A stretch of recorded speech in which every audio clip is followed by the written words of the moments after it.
Good morning and good evening friends. चलते हैं हम लोग आज के अपने इस नेक्स्ट सेशन में, है ना। जिसका फर्स्ट क्वेश्चन कह रहा है ग्राम सभा के सरकारी पदाधिकारी कौन होते हैं। तो याद रखेंगे, ऑप्शन है आपके पास प्रखंड विकास पदाधिकारी, पंचायत सेवक, जिला विकास पदाधिकारी, इनमें से कोई नहीं। तो आपसे क्वेश्चन क्या पूछ रहा है, ग्राम पंचायत के सरकारी पदाधिकारी कौन होते हैं। वो होते हैं पंचायत सेवक। कौन होते हैं, पंचायत सेवक। चलें आगे। नेक्स्ट क्वेश्चन आपका क्या है, पंचायतों से संबंधित भारत के संविधान की 11वीं अनुसूची में कितने विषय हैं। तो याद रखिएगा, जब हम लोग बात कर रहे हैं 11वीं अनुसूची की, तो 11वां अनुसूची क्या है आपका, पंचायती राज है ना। और इसमें टोटल नंबर ऑफ टॉपिक्स कितने हैं, 18, 19, 28 और 29। तो याद रखेंगे नंबर ऑफ टॉपिक्स कितने हैं आपके, 29 टॉपिक्स हैं। कितने टॉपिक हैं, 29। अच्छा, 11वां अनुसूची जुड़ा कब, तो याद रखिएगा 73rd कॉन्स्टिट्यूशन अमेंडमेंट से, संविधान संशोधन से, ठीक है। इसी से रिलेटेड एक और आता है आपका 12वां शेड्यूल, है ना। 12वां शेड्यूल कब जुड़ा, 12वां शेड्यूल जुड़ा 74th कॉन्स्टिट्यूशन अमेंडमेंट से, ठीक है। और दोनों ही जो संशोधन बिल आया था वो कब आया था, 1992 में। कब आया था, 1992 में, ठीक है। फिर नेक्स्ट क्वेश्चन उठता है, जो आपका ये 12वां शेड्यूल है, इसमें टोटल कितने टॉपिक हैं, कितने विषयों को जोड़ा गया है। तो याद रखेंगे जो 12वां शेड्यूल है उसमें 18 टॉपिक को जोड़ा गया है। यानी अगर हम बात कर लें पंचायतों के लिए टोटल कितने टॉपिक हैं, 29 टॉपिक हैं।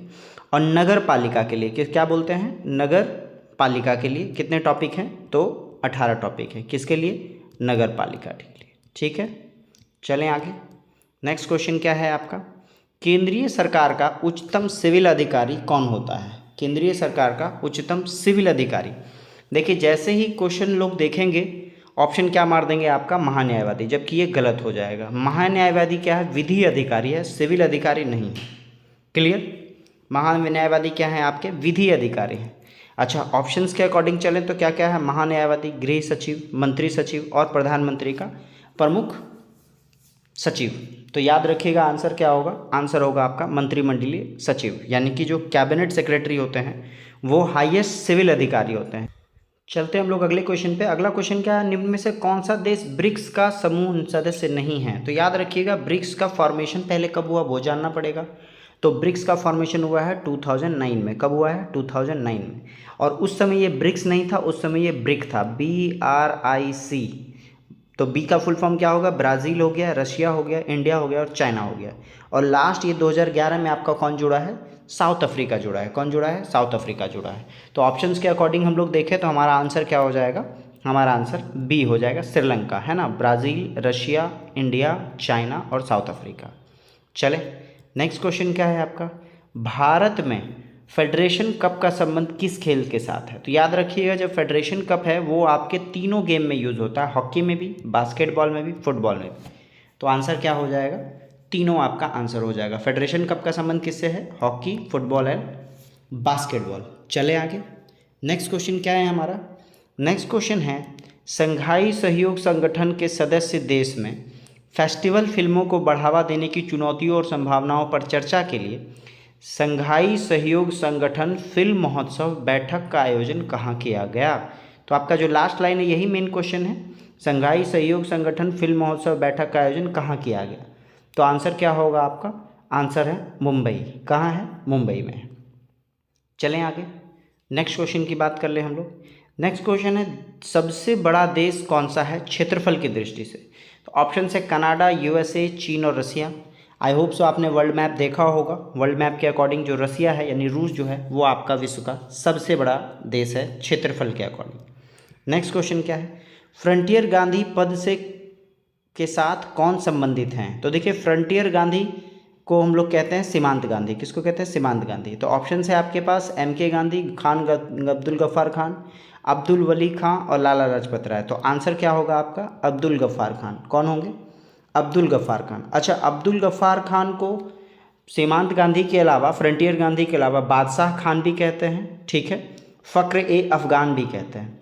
साथ ही साथ ये पहले व्यक्ति हैं, पहले गैर भारतीय हैं जिनको भारत रत्न से नवाजा गया है। और अब्दुल गफ्फार खान को कब, 1987 ईस्वी में, 1987 ईस्वी में इनको भारत रत्न दिया गया था। चलें आगे। नेक्स्ट क्वेश्चन है आपका, निम्नलिखित में से कौन सितार के साथ संबंधित नहीं है, मतलब पूछ रहा कौन सितार वादक नहीं है। तो देखिए अमीर खुसरो, उस्ताद अलाउद्दीन खान, रविशंकर और विलायत अली खान। तो आंसर क्या होगा, आंसर है आपका उस्ताद अलाउद्दीन खान। अच्छा ये किससे संबंधित है, तो ये आपके सरोद वादक है, क्या है, सरोद वादक है। चलें आगे। अच्छा आगे बढ़ने से पहले एक बार वापस से अमीर खुसरो को देख लेते हैं। अमीर खुसरो को तोते ए हिंद कहा जाता है, क्या कहा जाता है, तोते ए हिंद कहा जाता है। चलें आगे। इस क्वेश्चन का आंसर क्या था, उस्ताद अलाउद्दीन खान किससे रिलेटेड है, सरोद वादक है। चलिए हम लोग अगला क्वेश्चन देख लेते हैं। ट्रांस ऑस्ट्रेलियन रेलवे के टर्मिनल हैं। तो देखिए ट्रांस ऑस्ट्रेलियन रेलवे का टर्मिनल का मतलब ये अगर किसी पथ को चलता है तो फर्स्ट स्टेशन और लास्ट स्टेशन कौन सा है उसके बारे में है। तो आंसर क्या होगा आपका, आंसर होगा पर्थ और सिडनी। क्या होगा, ट्रांस ऑस्ट्रेलियन जो आपका रेलवे है जोन है वो पर्थ से स्टार्ट होकर कहाँ तक पहुँचता है, सिडनी तक पहुँचता है। चलें आगे। नेक्स्ट क्वेश्चन क्या है आपका, नेक्स्ट क्वेश्चन है निम्नलिखित में से कौन से कायांतरित सेल हैं। कायांतरित सेल का मतलब मेटामॉर्फोसिस है ना, जिसका कि रूप बदल चुका है, गुण भी बदल चुका है, दोनों बदल जाता है तो उसको हम कायांतरित सेल कहते हैं। तो ये क्या होगा आपका, ऑप्शंस आप देख लीजिए। तो ऑप्शंस के अकॉर्डिंग हम लोग चलेंगे, कौन सा, नीस और सिस्ट। कौन सा होगा, नीस और सिस्ट। चलें आगे। नेक्स्ट क्वेश्चन क्या है आपका, भारत की पहली बहुउद्देशीय परियोजना का निर्माण किस नदी पे हुआ था। तो पहला जो ये बहुउद्देशीय परियोजना है ये किस नदी पे हुआ था, तो ये है आपका दामोदर पे। कौन सा, दामोदर पे। दामोदर नदी घाटी परियोजना कहते हैं इसको, है ना। चलें आगे। अच्छा इसकी शुरुआत कब हुई थी, ये हुई थी 1948 में। कब हुई थी, 1948 में। नेक्स्ट क्वेश्चन है क्वेश्चन नंबर 13। क्वेश्चन नंबर 13 क्या कह रहा है, निम्नलिखित में से कौन सी नदी अपना मार्ग बदलने के लिए कुख्यात है। अच्छा देखिए विख्यात का मतलब हो गया आपका पॉपुलर और कुख्यात का इंग्लिश होता है नोटोरियस। तो कौन सा कुख्यात है, यानी कि उसके बड़े बुरे परिणामों के लिए जानी जाती है, तो वो कौन सी नदी है, वेरी गुड, वो नदी है आपकी कोसी। कौन है, कोसी। अच्छा कोसी नदी को बिहार का शोक भी कहा जाता है। क्यों ये कुख्यात है, क्योंकि ये रास्ता बदल के कहाँ बाढ़ ला देगी इसका पता नहीं होता है, इसलिए इसको बिहार का शोक कहते हैं। नेक्स्ट क्वेश्चन क्या है, ऊंचे क्षेत्रों में लेटेराइट मृदा की रचना होती है। तो देखिए ऊंचे क्षेत्रों में जो लेटेराइट होगी वो क्या होगी, अम्लीय होगी। क्या होगी, अम्लीय होगी। चलें। अच्छा क्वेश्चन ये भी आता है लेटेराइट में प्राप्त होता क्या क्या है। तो याद रखिएगा इसमें फेरस होता है ज़्यादा मात्रा में और एल्युमिनियम होता है। क्या होता है, फेरस और एल्युमिनियम। इसमें क्या क्या नहीं होता है, तो याद रखिएगा इसमें नाइट्रोजन नहीं होता है, कैल्शियम कार्बोनेट चूना नहीं होगा, है ना। चलें आगे। नेक्स्ट क्वेश्चन क्या है आपका, नेक्स्ट क्वेश्चन है निम्नलिखित में से किसको सह्याद्री पर्वतमाला भी कहा जाता है। तो याद रखेंगे किसको कहेंगे हम लोग, पश्चिमी घाट को कहेंगे। किसको कहेंगे, पश्चिमी घाट को। ऑप्शन क्या होगा, बी होगा। पश्चिमी घाट को हम लोग क्या कहते हैं, सह्याद्री पर्वतमाला भी कहते हैं। चलें आगे। नेक्स्ट क्वेश्चन क्या है आपका, भारतीय नागरिकों और विदेशियों को प्राप्त है, क्या प्राप्त है, मतलब यहाँ फिर संविधान की बात कर रहा है, किस तरह के अधिकार प्राप्त हैं। तो राजनीतिक अधिकार, सिविल अधिकार, मौलिक अधिकार, विधिक अधिकार। तो याद रखिएगा भारतीयों और विदेशियों दोनों को कैसा अधिकार प्राप्त है, विधिक अधिकार है, मतलब लॉ एंड रूल जो है वो दोनों के लिए सेम है। फंडामेंटल राइट विदेशियों को नहीं दे सकते, राजनीतिक अधिकार यानी कि वोट देने का अधिकार वो भी नहीं दे सकते। चलें आगे। अच्छा क्वेश्चन ये आता है कि कौन कौन से आर्टिकल हैं जो कि केवल इंडियंस के लिए है, क्या है, केवल भारतीय नागरिकों के लिए है। तो इसको कहीं नोट कर लीजिएगा आप लोग। यह है आपका आर्टिकल 15, ठीक है, 16, ठीक है, 19, 29 और 30।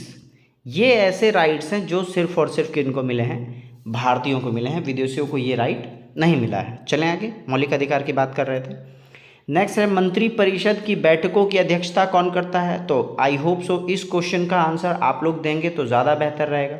मंत्रिपरिषद का मतलब कैबिनेट है, कैबिनेट के बैठक की अध्यक्षता कौन करता है। ऑप्शन है प्रधानमंत्री, मंत्रिमंडल सचिव, राष्ट्रपति और लोकसभा अध्यक्ष। तो आंसर क्या होगा, आंसर होगा आपका प्रधानमंत्री। हम लोग को पता है कि कैबिनेट का हेड कौन होते हैं, प्रधानमंत्री होते हैं, यही कैबिनेट के मीटिंग का अध्यक्षता करते हैं। नेक्स्ट, गांधी जी का राजनीतिक गुरु किसे माना जाता है। तो चलिए आई होप सो ये क्वेश्चंस का भी आंसर मुझे आ जाना चाहिए। आंसर क्या क्या है, ऑप्शन क्या क्या है, गोपाल कृष्ण गोखले, WC बनर्जी, विनोबा भावे और अरविंद घोष। तो आंसर क्या होगा, आंसर है गोपाल कृष्ण गोखले। क्या आंसर है, गोपाल कृष्ण गोखले। चले आगे। नेक्स्ट क्वेश्चन क्या है आपका, GK गोखले भी कहते हैं हम लोग इनको, ये आपके गांधी जी के राजनीतिक गुरु हैं। नेक्स्ट क्वेश्चन क्या है, सर्वोच्च न्यायालय के न्यायाधीश किस आयु तक अपनी पद पर बने रह सकते हैं। तो देखिए ऑप्शन है 62, 70, 65 और इनमें से कोई नहीं, तो याद रखिएगा आंसर क्या होगा 65। हालांकि दो है टर्म एंड कंडीशन में, एक आपका 6 ईयर्स भी है और एक आपका 65 वर्ष है। तो 6 ईयर ऑप्शन में नहीं है, तो इसलिए हम लोग किसको कंसिडर करेंगे, 65 ईयर को कंसिडर करेंगे। चलें नेक्स्ट क्वेश्चन क्या है आपका, भारतीय नागरिकों के मौलिक अधिकारों को निलंबित किया जा सकता है, यानी मौलिक अधिकार आपके छीने जा सकते हैं कब, राष्ट्रीय आपातकाल के दौरान, वित्तीय आपातकाल के दौरान, कभी भी, किसी भी दशा में। तो आई होप सो आपको समझ रहे होंगे इसका आंसर क्या है, राष्ट्रीय आपातकाल के दौरान। जो नेशनल इमरजेंसी है, यानी कि जब विदेशी आक्रमण हो जाए या सशस्त्र विद्रोह देश में हो जाए तो फंडामेंटल राइट सीज हो जाते हैं, सिर्फ 2 आर्टिकल को छोड़ के, आर्टिकल 20 और 21 को। ठीक है, इन दोनों आर्टिकल को छोड़ के सारे फंडामेंटल राइट क्या होते हैं आपके, छीन लिए जाते हैं। और नेशनल इमरजेंसी अभी तक टोटल कितनी बार लग चुका है, 3 बार नेशनल इमरजेंसी हमारे देश में लग चुका है। अच्छा ये किस आर्टिकल में है, तो आर्टिकल आपका 352 है। वित्तीय आपातकाल किस में है, आर्टिकल 360 में है। अच्छा इन दोनों के बीच में एक को कहते हैं हम लोग राष्ट्रपति शासन, वो किस में है, आर्टिकल 356 में। चलें आई होप हम लोग मैक्सिमम टाइम प्रैक्टिस कर ले रहे हैं चीज़ों का, ताकि एग्जाम में कोई भी क्वेश्चन छूटे ना। नेक्स्ट क्वेश्चन क्या है, निम्न में से कौन सा तत्व राज्य का अनिवार्य तत्व नहीं है। याद रखिएगा राज्य का मतलब यहाँ देश को कंसिडर कर रहा है आपको, और कह रहा है कि कौन सा अनिवार्य तत्व नहीं है, तो आंसर क्या होगा आपका, प्रशासन। याद रखिएगा किसी भी राज्य के लिए आबादी, प्रभुसत्ता और क्षेत्र तीनों बहुत ज़रूरी है, अनिवार्य तत्व क्या नहीं है, प्रशासन नहीं है। नेक्स्ट क्वेश्चन क्या है आपका, लुमिनस कंपनी द्वारा भारत का पहला हरित ऊर्जा आधारित सौर पैनल कारखाना किस राज्य में बनाया गया। तो याद रखिएगा ये किस राज्य में बना है आपका, ये आपका बना है उत्तराखंड में। कहाँ बना है, उत्तराखंड में। अच्छा क्वेश्चन बोल रहा है ल्यूमिनस कंपनी द्वारा भारत का पहला हरित ऊर्जा आधारित सौर पैनल कारखाना कहाँ बनाया गया, उत्तराखंड में बनाया गया। करंट का क्वेश्चन है। नेक्स्ट क्वेश्चन है आपका, निम्न में से कौन से अनुच्छेद में विधि के समक्ष समता को अधिकार का प्रावधान है, यानी आपको कह रहा है लॉ इक्वलिटी बिफोर लॉ, है ना, इक्वलिटी बिफोर लॉ, ये किस आर्टिकल में है, विधि के समक्ष समता। ऑप्शन से 14, 20, 19 और 18, तो आंसर हो जाएगा आपका आर्टिकल 14 है ना। आर्टिकल 14 में ही आपके विधि के समक्ष समता के बारे में प्रावधान है। अच्छा विधि के समक्ष समता का मतलब हो गया कि कानून के सामने सभी क्या हैं, इक्वल है, सेम है। नेक्स्ट क्वेश्चन क्या है, क्वेश्चन नंबर 24, भारत के महान्यायवादी की नियुक्ति कौन करता है। तो याद रखेंगे हम लोग भारत में जो महान्यायवादी हैं उनकी नियुक्ति कौन करेंगे, राष्ट्रपति करेंगे। कौन करेंगे, राष्ट्रपति करेंगे। चलें आगे। नेक्स्ट क्वेश्चन क्या है, गांधी जी को सबसे पहले राष्ट्रपिता किसने कहा था। तो याद रखिएगा गांधी जी को सबसे पहले राष्ट्रपिता किसने कहा था, सुभाष चंद्र बोस ने कहा था। किसने कहा था, ऑप्शन बी है सुभाष चंद्र बोस ने। ठीक है, और गांधी जी को सबसे पहले महात्मा किसने कहा था। देखिए 2 वर्ड है, राष्ट्रपिता तो सुभाष चंद्र बोस हो गए, हम लोग बात कर रहे हैं महात्मा की। महात्मा किसने कहा था, रविंद्रनाथ टैगोर ने कहा था। किसने कहा था, रविंद्रनाथ टैगोर ने कहा था। चलें आगे। नेक्स्ट क्वेश्चन क्या है आपका, नेक्स्ट क्वेश्चन है वह सुल्तान कौन था जिसने खलीफा के अधिकार को मानने से इनकार कर दिया।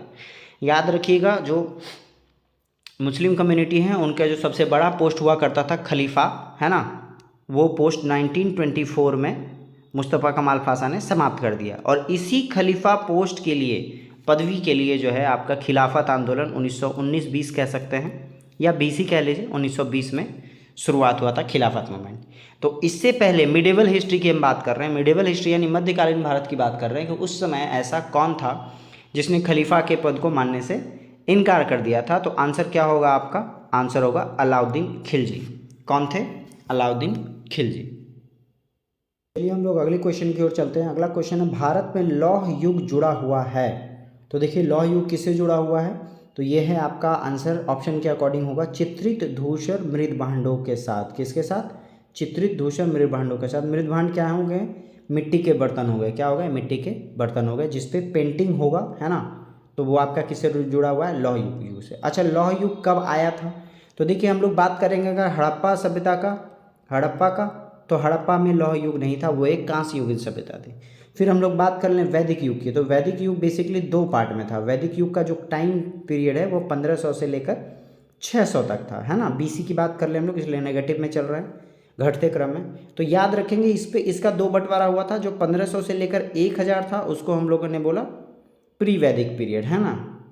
और इसके बाद बोला पोस्ट वैदिक पीरियड, तो उत्तर वैदिक काल जो है आपका, इस समय में आपका क्या हुआ है, लोहा का यूज़ हुआ है, यानी कि 1000 BC से लेकर 600 BC के बीच में जो है वो लौह युग हमारा क्या होता है, प्रारंभ होता है। लोहा के बारे में लोग जानते हैं। चलें आगे। नेक्स्ट क्वेश्चन क्या है आपका, नेक्स्ट क्वेश्चन है एलोरा के प्रसिद्ध कैलाश मंदिर का निर्माण निम्न में से किस राजा ने कराया। देखिए मोस्ट फ्रिक्वेंट क्वेश्चन है, ये अक्सर आप लोगों से पूछ देता है। तो इसका आंसर क्या होगा, कृष्ण प्रथम राष्ट्रकूट ने, यानी कि एलोरा का जो प्रसिद्ध कैलाश मंदिर है इसको किसने बनाया, राष्ट्रकूटों ने बनाया। और राष्ट्रकूट में राजा कौन थे आपके, कृष्ण प्रथम थे, है ना। अच्छा, और अगर जाने हम लोग तो इस मंदिर में टोटल कितने जो हैं मूर्तियां हैं या गुफाएं हैं, तो याद रखिएगा टोटल 34। कितने हैं, 34। अच्छा, 34 के टोटल 3 पार्ट हैं, इसलिए जो एलोरा का कैलाश मंदिर है इसको हम लोग हिंदू को बोलते हैं। क्यों बोलते हैं उसका रीज़न अभी समझ में आएगा। इसमें जो आपका 1 से लेकर 12 है, यानी टोटल 12 जो है वो बौद्धों का है, किनका है, बौद्ध से रिलेटेड है, ठीक है। नेक्स्ट आपका क्या है, आपका 12 से लेकर यानी कि 13 से 29 तक टोटल कितने हो गए आपके, 16 हो गए, 17 हो गए। 17 किनके हैं, हिंदू का है, किनका, हिंदू का। और नेक्स्ट अब कितने बचे, टोटल 29 हो गए तो बचे 5, कितने बचे, 5। ये 5 किनका है, जैन लोगों का है, ठीक है। टोटल 34 गुफाएं हैं, जिसमें 12 गुफाओं में बौद्धों का वर्णन मिलता है, 17 गुफाओं में हिंदुओं का मिलता है और 5 गुफाओं में जैन का मिलता है। तो चलें आगे।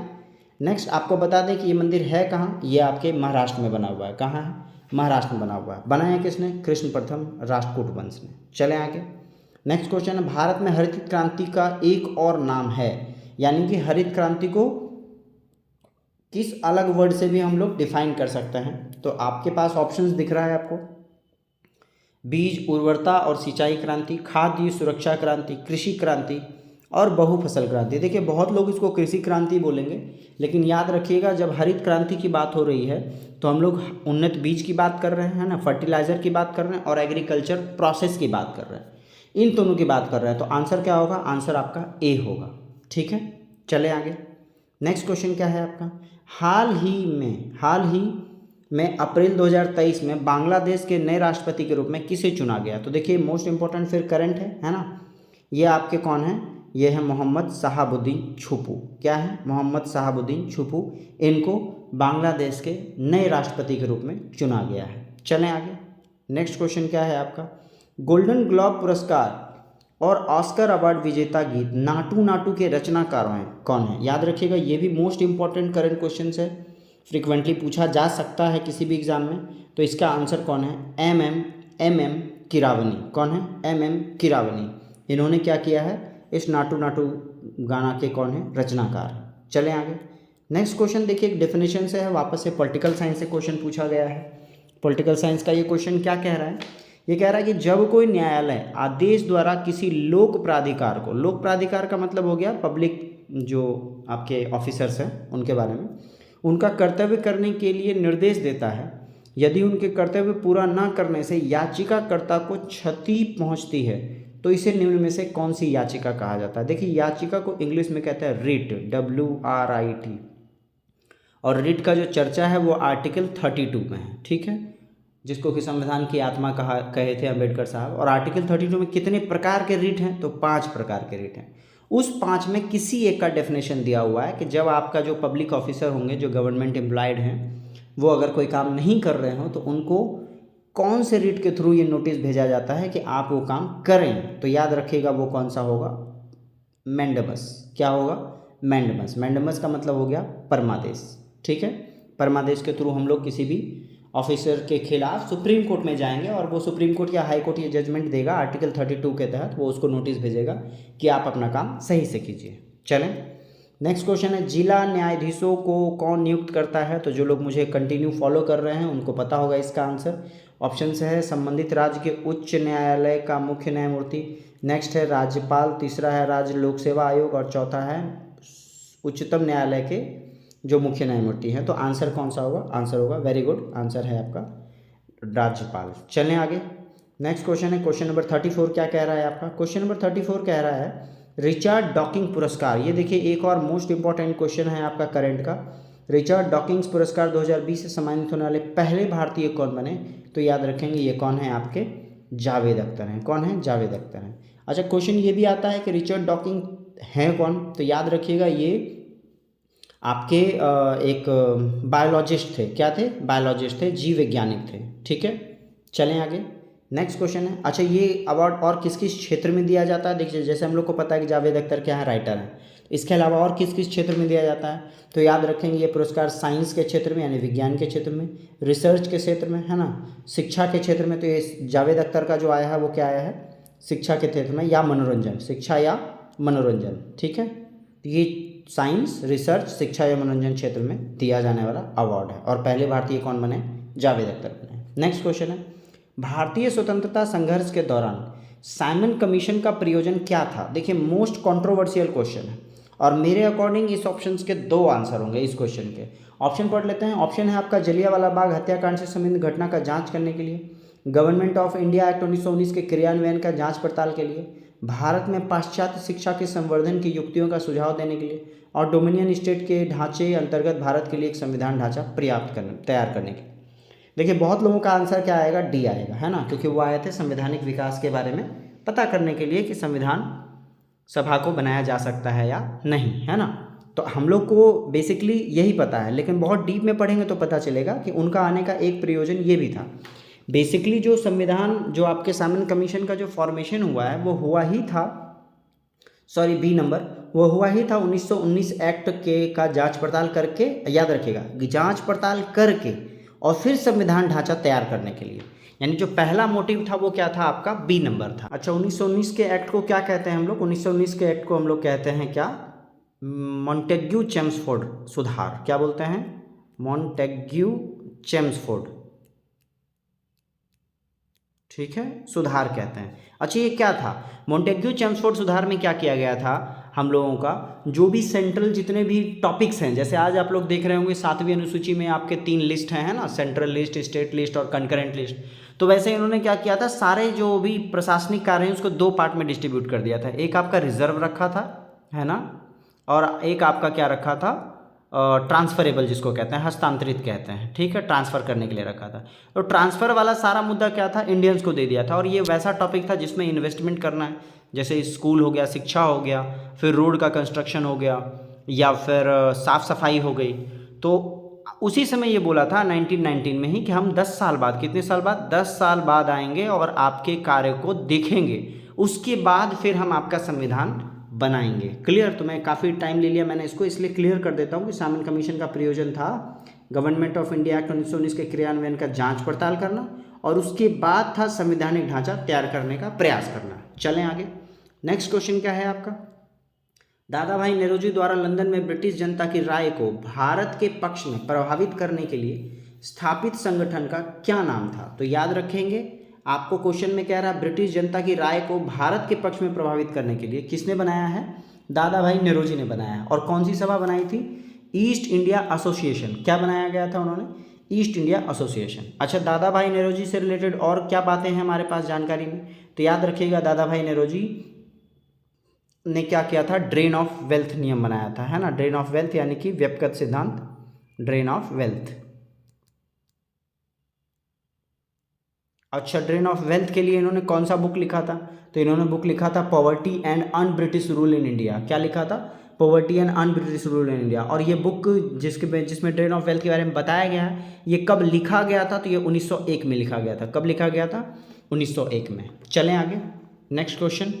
नेक्स्ट क्वेश्चन है आपका, भारत के प्रथम अंतरिक्ष यात्री राकेश शर्मा निम्नलिखित में से किस एक स्थान से अंतरिक्ष के लिए रवाना हुए थे? तो याद रखिएगा, उस समय जिस समय राकेश शर्मा फर्स्ट टाइम अंतरिक्ष में गए थे, उस समय से ही भारत और रूस का जो है काफ़ी मित्रता था, और ये गए थे रूस से। कहाँ गए थे? रशिया से गए थे। अच्छा रशिया से गए थे, तो रशिया का जगह का क्या नाम था? तो जगह का नाम है बैंकानूर। क्या नाम है? बैंकानूर। ठीक है। अच्छा किस जो आपका रॉकेट इंजन है या जो जहाज़ है वो किस जहाज़ से गए थे? उसको कहा सुयोज 11, सुयोज T11। ठीक है, इस अंतरिक्ष यान से अंतरिक्ष में गए थे। कब गए थे ये भी क्वेश्चन आता है। तो 3 अप्रैल 1984 1984 में गए थे। कब गए थे? 3 अप्रैल 1984 में सुयोज T11 से रशिया के एक जगह बैंकानूर से अंतरिक्ष में जाने वाले प्रथम यात्री राकेश शर्मा बने। चलें नेक्स्ट। अप्रैल 2023 में किस कार्य हेतु किरीट पारिक समिति को मंजूरी दी गई। देखिए ये एक नाम है जिनका नाम है किरीट पारिक समिति को मंजूरी दी गई, जिसमें 1 जनवरी 2026 से पूर्ण मूल्य निर्धारण स्वतंत्रता की सिफारिश की गई है। ठीक है, क्वेश्चन ये है कि किसके लिए, किस टॉपिक के लिए। तो टॉपिक क्या है आपका, टॉपिक है गैस मूल्य निर्धारण। क्या है टॉपिक, गैस मूल्य निर्धारण।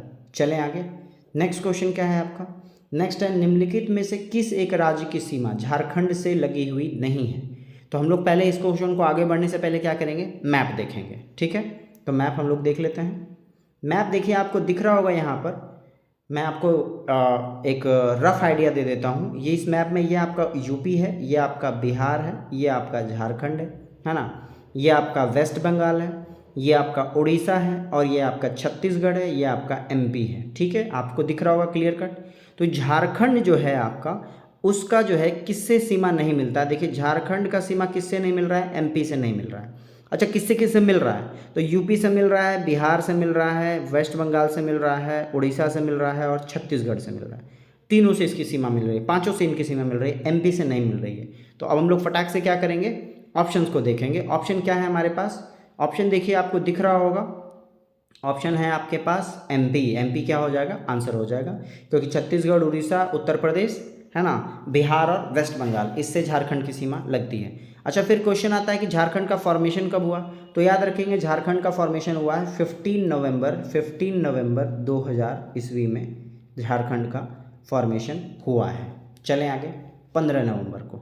नेक्स्ट क्वेश्चन क्या है आपका, धौली गंगा और अलकनंदा का संगम कहाँ पर होता है। देखिए मोस्ट इंपॉर्टेंट क्वेश्चन है आपका, धौली गंगा और अलकनंदा का संगम कहाँ पे होता है। तो वापस से इसको देखने के लिए हम लोग क्या करेंगे, एक और स्टडी करेंगे मैप का। चलते हैं हम लोग मैप की ओर। देखिए आप लोग इस वाला जो इमेज है आपका, इस इमेज में आप लोग पूरे गंगा के पथ को देख पाएंगे, यानी गंगा का स्टार्टिंग कहाँ से होता है और कहाँ तक जाती है, और कौन कौन जो है गंगा की सहायक नदियाँ हैं, गंगा को अलग अलग जगह किस नाम से बुलाया जाता है। तो देखिए हम लोग सबसे पहले बात कर लें किसकी, क्वेश्चंस की। क्वेश्चन में ये कह रहा था कि धौली गंगा और अलकनंदा का संगम कहाँ होता है। तो देखिए आप धौली गंगा ढूंढेंगे तो धौली गंगा आपको यहाँ मिलेगा और अलकनंदा यहाँ मिलेगा। तो ये दोनों मिलते कहाँ हैं, देखिए विष्णु प्रयाग में मिलते हैं। कहाँ मिलते हैं, विष्णु प्रयाग में। तो आंसर विष्णु प्रयाग हो जाएगा। साथ ही साथ इस मैप का आप लोग क्या करेंगे, एक पिक ले लीजिए, स्क्रीनशॉट ले लीजिए और साथ ही साथ उस स्क्रीनशॉट को देख जाइए कि कहाँ कहाँ से क्या है। सबसे पहले आप लोग देख रहे हैं गंगोत्री, गंगा ग्लेशियर से भगीरथी स्टार्ट होती हुई यहाँ आती है।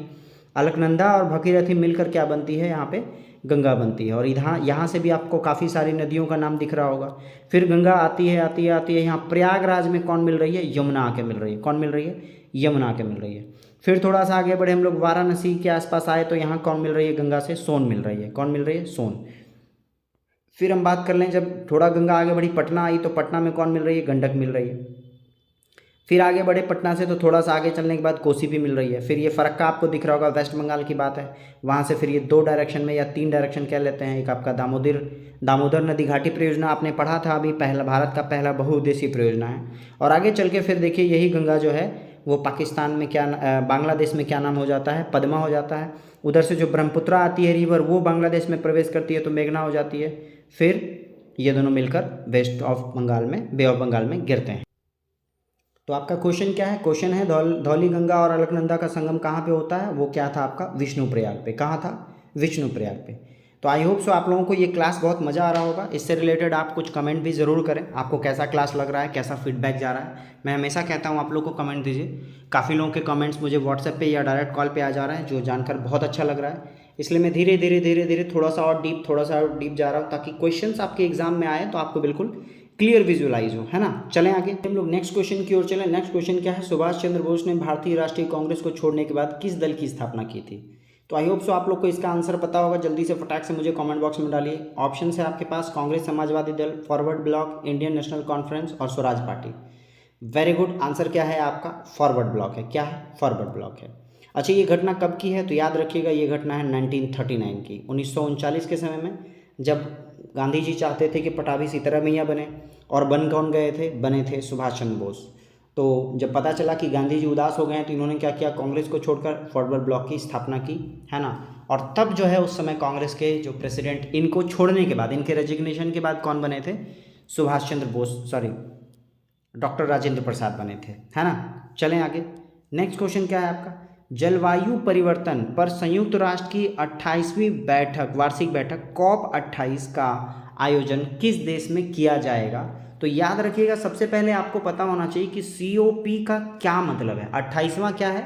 सीक्वेंस है, वो बढ़ता जा रहा है, अगला साल 29वां हो जाएगा, उसके अगले साल 30वां हो जाएगा। क्वेश्चन ये है कि 28वां क्या है, तो याद रखिएगा COP क्या है। तो COP का फुल फॉर्म होता है कॉन्फ्रेंस ऑफ पार्टीज। क्या होता है? Conference of parties. अच्छा, क्वेश्चन ये कि COP फर्स्ट कब हुआ था? तो याद रखिएगा कॉन्फ्रेंस ऑफ पार्टी हुआ था फर्स्ट आपका 1995 में। अगेन आता है कि ये किसके लिए है, तो देखिए क्वेश्चन में दिया हुआ है जलवायु परिवर्तन पे जो डिस्कशंस होता है कि कैसे हम लोग अपने नेचर को बचा कर रखें, उसके लिए होता है। चलें आगे। अच्छा, 1995 का ये जो फर्स्ट मीटिंग था ये भी कहाँ हुआ था? तो ये हुआ था जर्मनी की राजधानी बर्लिन में। कहाँ हुआ था? बर्लिन में।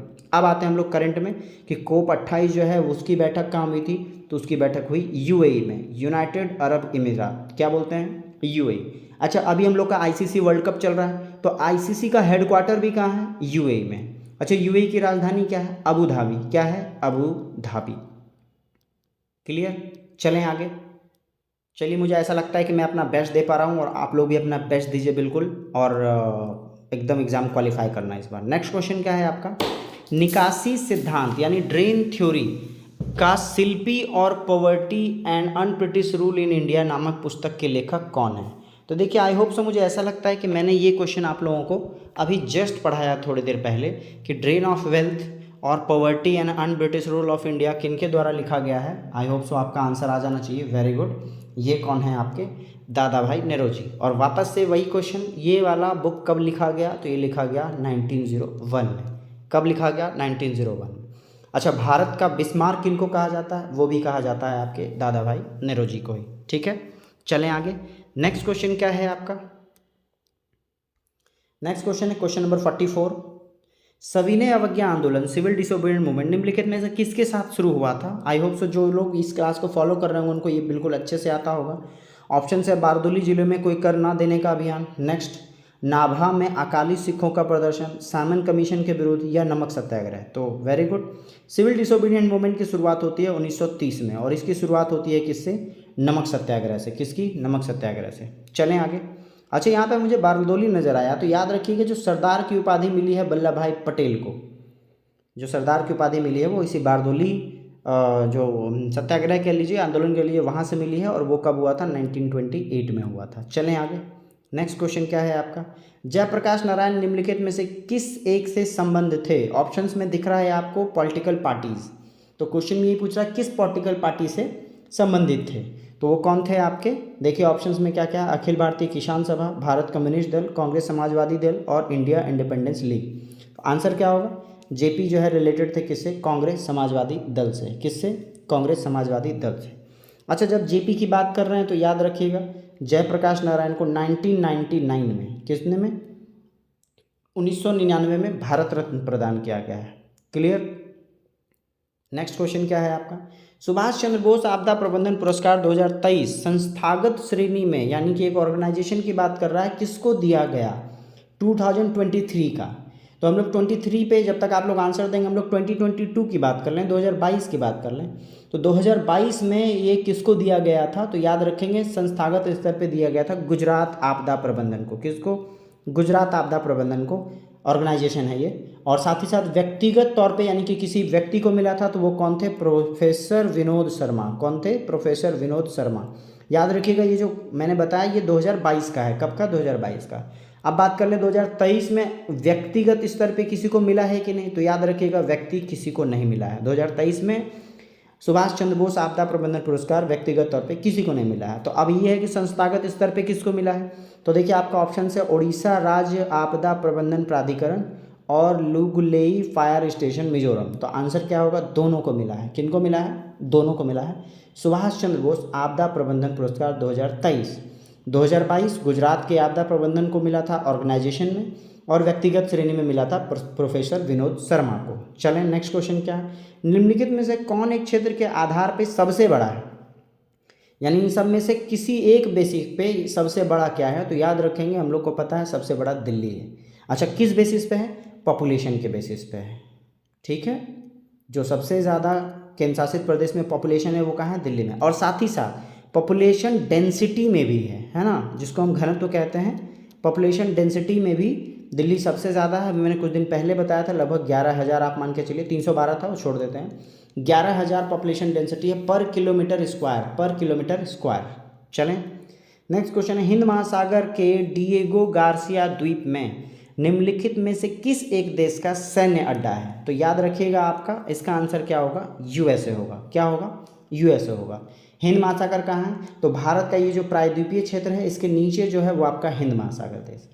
ठीक है, हिंद महासागर का, अच्छा एक क्वेश्चन अगर मैं पूछ लूँ, हिंद महासागर का सबसे छोटा देश कौन सा है? तो याद रखेंगे सबसे छोटा देश कौन सा है? मालदीव है। क्या है? मालदीव हिंद महासागर का सबसे छोटा देश है, जिसकी राजधानी क्या है? माले है। क्या है? माले है। चलें आगे, नेक्स्ट क्वेश्चन क्या है आपका? नेक्स्ट क्वेश्चन है, मगध की प्रथम राजधानी कौन थी? तो याद रखिएगा मगध की प्रथम राजधानी ग्रीव्रज थी, जिसको हम लोग कहते हैं राजगीर। ठीक है, चलें आगे, नेक्स्ट क्वेश्चन क्या है आपका? नेक्स्ट क्वेश्चन है, बिहार के किस स्थान पर भारतीय राष्ट्रीय कांग्रेस का 1922 का अधिवेशन हुआ था? देखिए मोस्ट इंपॉर्टेंट क्वेश्चन है, मैं स्टार लगा देता हूँ, बीपीएससी में कई बार पूछा हुआ क्वेश्चन है इससे रिलेटेड। याद रखिएगा 1922 का जो अधिवेशन है वो हुआ था बिहार के गया में। और क्वेश्चन पूछा जाता है कि बिहार में कांग्रेस का फर्स्ट मीटिंग कहाँ हुआ था, यानी फर्स्ट जो सम्मेलन है वो कहाँ हुआ था? तो काफ़ी लोग गया मार के आ जाते हैं, जो गलत है। फर्स्ट मीटिंग 1912 में हुआ था, जब बिहार को अलग किया गया था, और वो हुआ था पटना में। कहाँ हुआ था? पटना में। ये याद रखेंगे, ये मोस्ट इंपॉर्टेंट है, कई बार बीपीएससी तक के क्वेश्चन में ये एग्जाम में ये पूछा जा चुका है। और 1922 का अधिवेशन कहाँ हुआ है?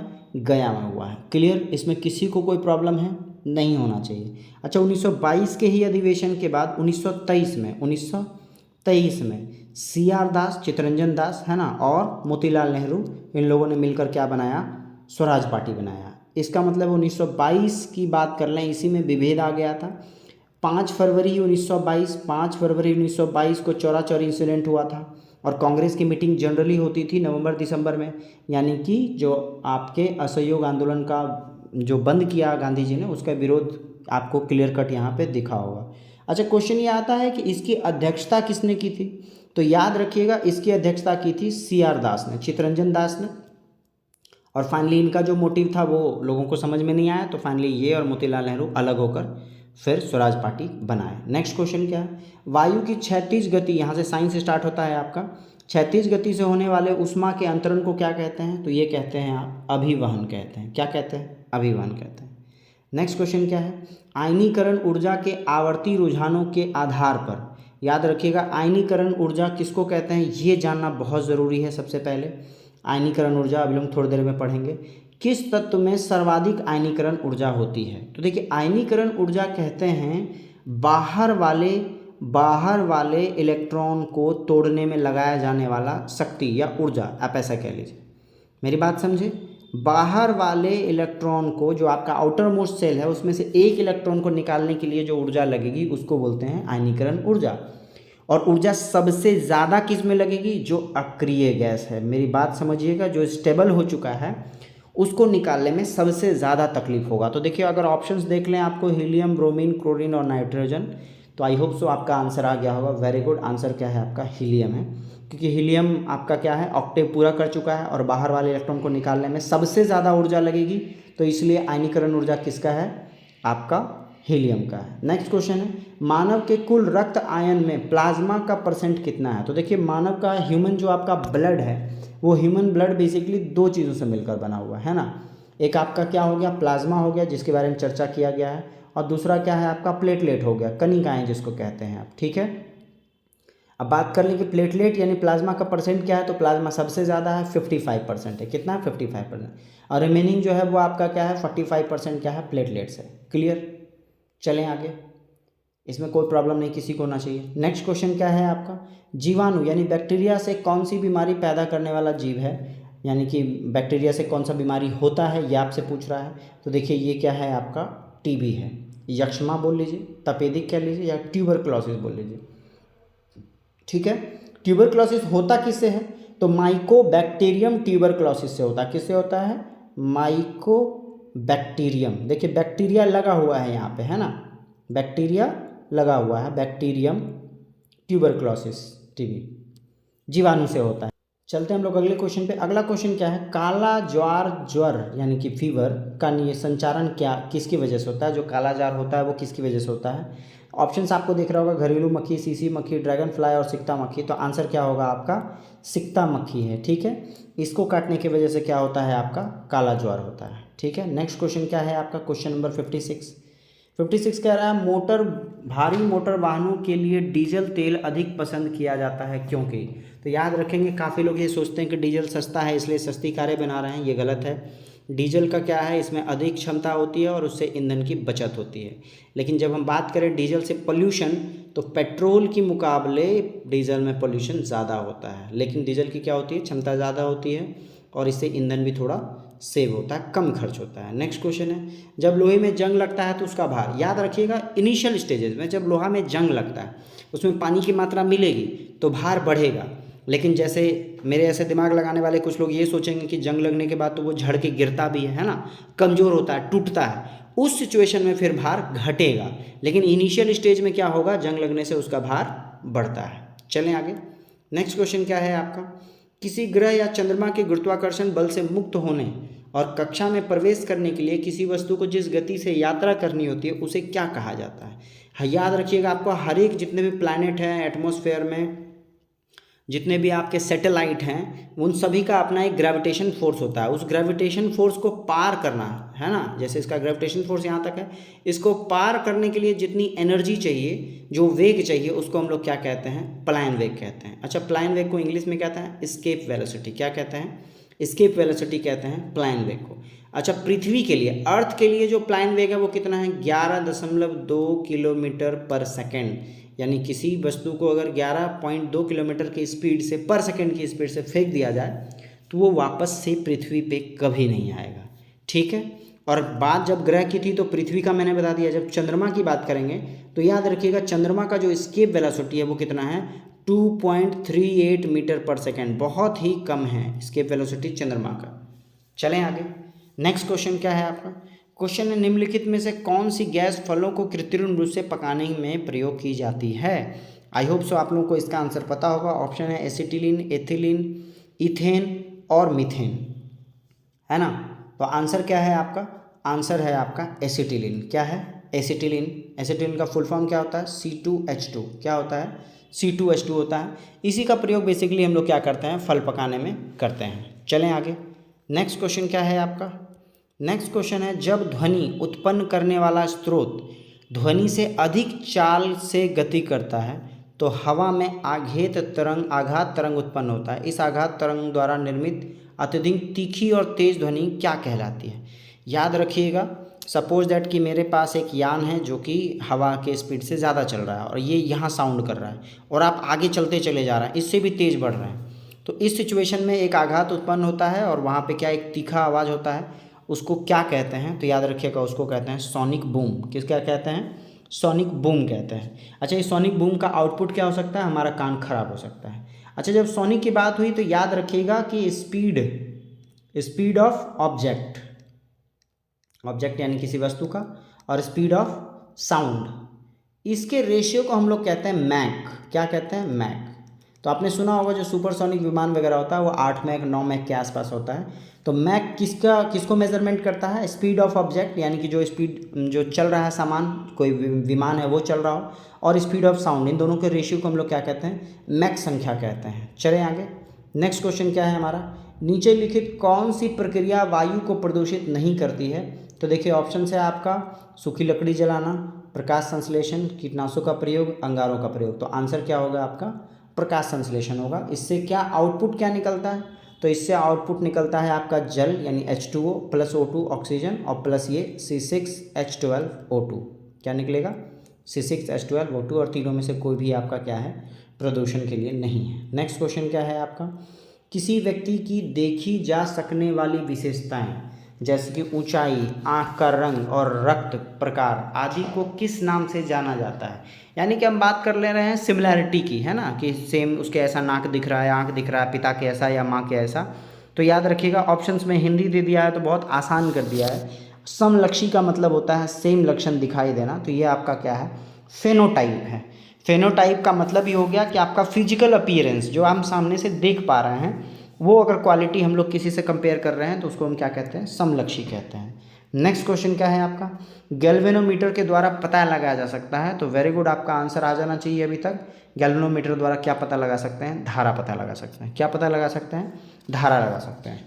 नेक्स्ट क्वेश्चन क्या है आपका, प्रकाश तरंगे अनुप्रस्थ तरंगे हैं क्योंकि, याद रखिएगा हम लोग के पास दो तरह का वेव होता है, एक अनुप्रस्थ होता है, एक अनुदैर्घ्य होता है, ठीक है। तो अनुदैर्घ्य जो आपका तरंग है ये आपका चलता है जल वगैरह में, वायु में, है ना। और जो अनुप्रस्थ है वो क्या है, प्रकाश है। और ये बोल रहा है कि अनुप्रस्थ तरंगे हैं, कैसे पता चलता है, तो याद रखिएगा ये पता चलता है ध्रुवन की वजह से। किसकी वजह से, ध्रुवन की वजह से। पोलराइजेशन बोलते हैं। सिर्फ यही एक गुण है जो आपके अनुदैर्घ्य में नहीं पाया जाता है ना। चलें आगे। नेक्स्ट क्वेश्चन है आपका, लार ग्रंथियों द्वारा निम्नलिखित में से कौन सा एंजाइम उत्पादित होता है। तो देखिए ऑप्शन क्या है आपके पास, पेप्सिन है, रेनॉन है, टाइलिन है, ट्रिप्सिन है। किससे बोल रहा है, लार ग्रंथि से, जो हमारे मुंह में बनता है। तो आंसर क्या होगा आपका, आंसर होगा टाइलिन। क्या होगा, टाइलिन। और ये करता क्या है, तो ये आपका जो भोजन, जो खाना हम लोग खाते हैं उसके स्टार्च को क्या करता है, कार्बोहाइड्रेट में ट्रांसफ़र कर देता है। टाइलिन करता क्या है, मैं फिर से बता दूं, जो स्टार्च होता है उसको ये किस में बदलता है, कार्बोहाइड्रेट में, ठीक है, कोई प्रॉब्लम। नेक्स्ट क्वेश्चन आपका है, निम्नलिखित विटामिनों में से कौन, किसकी हीनता यानी कि डिफिशियंसी से मूत्रों में बढ़ी हुई कैल्शियम आयन की हानि होती है। देखिए कैल्शियम की कमी होती है कौन से विटामिन की कमी से, तो विटामिन डी के कमी से। इसलिए कहा जाता है मॉर्निंग में सनलाइट लेना चाहिए, क्योंकि विटामिन डी का जो नेचुरल रिसोर्स है वो क्या है आपका, सनलाइट है। चलें आगे। नेक्स्ट क्वेश्चन है क्वेश्चन नंबर 67। क्वेश्चन नंबर 67 कह रहा है, मानव शरीर में निम्नलिखित में से कौन उन प्रतिपिंडों का निर्माण करता है जो प्रतिरक्षा के लिए जिम्मेदार है। सीधा सीधा कह रहा है कि मानव रत्न में ऐसा क्या चीज़ है जो इम्यूनिटी प्रदान करता है, यानी रोगों से लड़ता है। तो आई होप सो आपको आंसर पता होगा, muscle cell, nerve cell, red blood cell और वाइट ब्लड सेल। तो आंसर क्या है 67 का, 67 का आंसर है वाइट ब्लड सेल। क्या है, वाइट ब्लड सेल। चलें आगे। नेक्स्ट क्वेश्चन है 68। 68 क्या कह रहा है, निम्नलिखित में से कौन बायोगैस का एक प्रमुख घटक है। तो बायोगैस का प्रमुख घटक क्या है आपका, वो है मीथेन। क्या है, मीथेन। अच्छा, मीथेन का फॉर्मूला क्या होता है, CH4। मीथेन कैसा हाइड्रोकार्बन है, तो ये संतृप्त हाइड्रोकार्बन है। कैसा है, संतृप्त हाइड्रोकार्बन है। चलें आगे। नेक्स्ट क्वेश्चन है, निम्नलिखित में कौन सा एक अग्निशामक में प्रयोग होता है। अग्निशामक का मतलब होता है फायर ब्रिगेड। क्या होता है, फायर ब्रिगेड। फायर ब्रिगेड में हम लोग क्या यूज़ करते हैं, तो देखिए सबसे पहले तो मतलब अगर मैं अपने बेसिक नॉलेज की बात करूं तो सबसे पहले हम लोग CO2 गैस का यूज़ कर लेते हैं। कार्बन डाइऑक्साइड गैस क्या करता है, आग को बुझाने में यूज़फुल है। नेक्स्ट क्या है, कार्बन की बात कर रहे हैं। नेक्स्ट क्या है आपका, ऑप्शन में देख ले रहे हैं, ऐसा कुछ है नहीं। खाने का सोडा है, बिना बुझा हुआ चूना है, बुझा चूना है, धोने का सोडा है। तो याद रखिएगा जो खाने का चूना है, बेकिंग सोडा है, इसको हम लोग क्या कहते हैं, सोडियम बाइकार्बोनेट कहते हैं। क्या कहते हैं, सोडियम बाइकार्बोनेट कहते हैं। ये आपका क्या है, आग बुझाने के लिए यानी अग्निशामक में यूज़ किया जाता है। नेक्स्ट क्वेश्चन क्या है, निम्नलिखित में से किसमें हीमोग्लोबिन की प्रतिशतता अधिक होती है, यानी किसमें हीमोग्लोबिन ज़्यादा मात्रा में होगा। तो वो शिशु में है, लगभग 10 वर्ष के बच्चों में, महिलाओं में है, वयस्क में है। तो आंसर क्या होगा, वयस्क का हीमोग्लोबिन ज़्यादा होगा। नेक्स्ट क्वेश्चन क्या है आपका, निम्नलिखित में से कौन सा एक जल में घुलनशील विटामिन है। तो याद रखिएगा जल में घुलनशील विटामिन 2 हैं। कौन कौन से हैं आपके, तो जल में घुलनशील विटामिन है विटामिन B और C। तो देखिए ऑप्शन B का C, तो ऐसे भी याद रख सकते हैं, B और C दो ऐसा है जो जल में घुलनशील है। चलें आगे। अच्छा, एक क्वेश्चन और आता है कि फैट में यानी कि वसा में घुलनशील विटामिन कौन कौन सा है। तो याद रखेंगे वो है आपका विटामिन A है, विटामिन D है, विटामिन E है, विटामिन K है। ये क्या है, फैट में घुल जाने वाला विटामिन है। नेक्स्ट क्वेश्चन क्या है आपका, एक दिन में किसी सामान्य व्यक्ति के किडनी से होकर कितना लीटर रक्त गुजरता है। तो याद रखिएगा कितना लीटर रक्त गुजरेगा, 170 लीटर। कितना, लगभग 170 लीटर जो है वो ब्लड क्रॉस करता है आपके किडनी से। तो सोचिए अगर आपके पास 5 लीटर, ऑलमोस्ट 5 से 6 लीटर सब मेल के पास होता है ब्लड, तो 5 लीटर है तो लगभग 34 टाइम्स, हाउ मच, 34 बार पूरा ब्लड आपका किडनी से क्रॉस होकर हर दिन जाता है, क्षमता रहता है ना। नेक्स्ट क्वेश्चन क्या है आपका, निम्नलिखित में से किसकी कितनी गति प्रकाश की गति के बराबर होती है, यानी कि पूछ रहा है कि किसका जो स्पीड है वो लाइट के स्पीड के इक्वल होगा। तो एक्सरे, परावैंगनिक किरण, वाई गामा रे और उपयुक्त सभी। तो याद रखिएगा ये तीनों का जो स्पीड है वो लाइट के स्पीड के बराबर होता है। चलें आगे। नेक्स्ट क्वेश्चन है आपका, यदि F1, F2, F3 क्रमशः हीरा, कांच और जल में प्रकाश की आवृत्ति को, अच्छा यहाँ फ्रीक्वेंसी को दिखा रहा है का मतलब उसके स्पीड की भी बात कर सकते हैं आप, स्पीड को दिखा रहा है। तो याद रखिएगा जितना जितना जो आपका ऑब्जेक्ट है घना होगा, डेंस होगा, उतना स्पीड उसका क्या होगा, कम होगा। तो देखिए सबसे कम कौन सा है, सबसे ज़्यादा डेंस हीरा है, तो सबसे कम हीरा का होगा तो F3 कह सकते हैं। अच्छा इससे ज़्यादा क्या कांच है तो F2 कह सकते हैं, और उससे भी कम कौन सा डेंस है, जल है, तो ये F1 होगा। तो ऑलवेज आंसर क्या होगा आपका, F1 greater than F2 greater than F3, ये आपका आंसर होगा। याद रखिएगा जो जितना डेंस होगा लाइट की स्पीड उतनी कम होगी। अच्छा फिर आता है लाइट की स्पीड क्या है, तो देखिए फर्स्ट सिचुएशन में लाइट की स्पीड को हम लोग कह सकते हैं 3 लाख किलोमीटर, 3 × 10⁸ मीटर पर सेकेंड, ठीक है। उसके बाद जब हम बात करेंगे पानी की, सेकंड वाटर का, क्योंकि तीन चीज़ों का बिल्कुल ध्यान रखना बहुत ज़रूरी है। वाटर का क्या होता है 2.25 होता है इंटू 10⁸, मतलब 2.25 लाख किलोमीटर पर सेकेंड। और तीसरा आता है आपका किसका, कांच का, ग्लास का, तो मैं जी लिख देता हूँ। ग्लास का आपका क्या है 2 × 10⁸ मीटर पर सेकेंड, यानी कि आपका 2 लाख किलोमीटर होता है। ये तीन डेटा आपको एकदम एग्जैक्ट याद होना चाहिए, बेसिक्स है, 9th-10th में ये पूछा जाता है। नेक्स्ट क्वेश्चन, निम्नलिखित में से कौन सी वस्तु उष्मागतिकी के सिद्धांत पर कार्य करता है। उष्मागतिकी के मतलब होता है आपका डायनेमिक्स, है ना, थर्मोडायनेमिक्स। तो थर्मोडायनेमिक्स में हम लोग क्या पढ़ते हैं, हीट का जो है एक जगह से दूसरा जगह जाना पड़ता है। तो कार का बेल्ट को हीट से कोई मतलब नहीं, बॉल पेन कोई मतलब नहीं, अलार्म को मतलब नहीं, स्टीम आइजन का यूज़ करते हैं, ठीक है। थर्मोडायनेमिक्स में किसका हम लोग यूज़ करेंगे, स्टीम आयरन का यूज़ करते हैं, क्योंकि उसमें हीट का थोड़ा सा यूज़ होता है। चलें अब देखिए उष्मागतिकी के 2 नियम को मैं बता देता हूँ। सबसे पहला नियम यही है उष्मागतिकी का, कि जिसमें हम लोग कहते हैं कि ऊर्जा यानी एनर्जी ना बनाया जा सकता है ना नष्ट किया जा सकता है, इसको ट्रांसफॉर्म किया जा सकता है, मतलब कि उसके रूप को बदला जा सकता है। और सेकेंड रूल क्या कहता है, सेकेंड रूल कहता है क्या, कि ऊष्मा के प्रवाहित होने की दिशा को व्यक्त करता है। सेकेंड रूल क्या कहता है, डायरेक्शन, कि किस दिशा में जाएगा ऊष्मा। तो हम लोग को पता है हीट हमेशा हाई यानी कि ज़्यादा से कम पे जाएगा, लो पे जाएगा। बात समझ रहे हैं। चलिए आगे नेक्स्ट क्वेश्चन क्या है, जैसे सोचिए कि ठंड का समय है, आप एक लोहे के रड को छूते हैं, तो आपको लोहा का रड कैसा नजर आएगा, ठंडा नजर आएगा। और लोहा में आपका हीट आपका ट्रांसफर होता है, तो हमेशा अधिक से कम की ओर जाता है। चलिए एक क्वेश्चन हम लोग मैथ्स का भी ले लेते हैं, क्वेश्चन नंबर 76, या 2 ले लेते हैं, 2 है हमारे पास। चावल के 10 रुपये प्रति किलोग्राम वाली और 12 किलोग्राम वाली को 1:2 के अनुपात में मिलाया जाता है, तो इस मिश्रण का कीमत क्या होना चाहिए। आई होप सो आप लोग इसका जवाब देंगे, और जितनी जल्दी हो सके उतना दीजिए, क्योंकि मुझे तो लग रहा है ये औरली बन जाना चाहिए। अगर सपोज दैट मैंने 2 किलो ले लिया इसका, तो 12 दूनी 24 हो गया, और 1 किलो ले लिया इसका, तो प्लस 10 हो गया, 34 हो गया। टोटल कितना केजी है, 3 केजी है, 3 से डिवाइड कर दिया, तो 34/3 क्या हो जाएगा, आंसर आपका डी नंबर हो जाएगा। क्या हो जाएगा, डी नंबर हो जाएगा। चलें आगे, नेक्स्ट क्वेश्चन क्या है आपका, कोई फल विक्रेता 15 आम बेचकर 20 आमों के कॉस्ट प्राइस वसूल लेता है, तो आपका लाभ प्रतिशत कितना है। तो देखिए 15 आम बेचा और 20 के बराबर को बेचा है, यानी कि 5 जो है सीपी का उसको क्या हुआ है, प्रॉफिट हुआ है ना। तो 5 सीपी है वो, इसका कितना है, प्रॉफिट परसेंटेज का मतलब profit into 100 by cost price, तो 15 है, तो ये 3 बार में कटेगा, तो 10/3 या 100/3 का मतलब क्या होगा, 33.33%। कितना, 33.33%। आई होप सो आप लोग को सेट में काफ़ी मज़ा आ रहा होगा। चलिए all of you all the best, have a nice day, thank you.